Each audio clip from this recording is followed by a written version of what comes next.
Hi friends, ఎలా ఉన్నారు? అందరూ బాగున్నారా? ఈరోజు చేపల జన ఫ్రై చేద్దామండి. పిల్లలకైనా పెద్దలకైనా చాలా బాగుంటుంది. దానికోసం ఒక 2 గ్లాసుల వాటర్ పెట్టాలండి స్టవ్ మీద. అందులోనే ఒక స్పూన్ పసుపు, ఓ స్పూన్ అల్లం, ఒక స్పూన్ సాల్ట్ వేసినాం అనుకోండి, జన ఉడికేటప్పుడు మంచిగా పట్టేస్తుందండి. ఇది పచ్చి వాసన పోయేటట్టు మసిలేదాకా కొద్దిసేపు ఉంచాలండి. ఒక 5 మినిట్స్ అయితే ఉడుకుతుంది, ఎక్కువ టైం కూడా అవసరం లేదు. చూడండి, జన వేసిన ఇప్పుడు నేను ఇందులో ఒక 5 మినిట్స్ అయిన తర్వాత వాటర్ ఉంపేయాలండి. ఇప్పుడు బౌల్ పెట్టేసి ఆయిల్ పెట్టేద్దాం. ఇప్పుడు బౌల్ పెట్టేసిన చూడండి, 50 గ్రామ్స్ ఆయిల్ వేసిన, ఒక స్పూన్ జీలకర్ర కూడా వేసినానండి. ఇప్పుడు మనం పసుపు అల్లం వెల్లిపాయ వేయకుండా పర్లేదు, ఆల్రౌండ్ వేసినాం కాబట్టి.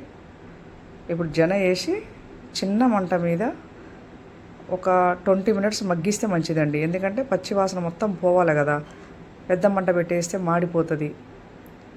ఇట్లా 2-3 టైమ్స్ గడగాల, మంచి కలపాలండి. ఇప్పుడు కొద్ది కొత్తిమీర వేద్దామండి. ఎందుకంటే వాటితో పాటు ఇది కూడా మగ్గిందనుకో మంచి స్మెల్ వస్తుంది. పిల్లలు ఎగ్ ఫ్రై అంటే కూడా తినేస్తారండి, అంత బాగుంటుంది. సేమ్ ఎగ్ ఫ్రై అంటే నమ్ముతారు కూడా పిల్లలు.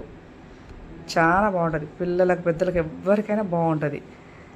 ఇప్పుడు మగ్గింది కదండి, ఒక 2 స్పూన్స్లో కారం వేద్దామండి. చిన్న స్పూన్, ఎక్కువ వేయద్దు, దీంట్లో కారం ఎక్కువ పట్టదు.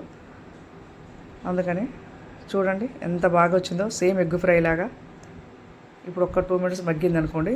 నచ్చితే చూడండి, లైక్ చేయండి ఫ్రెండ్స్.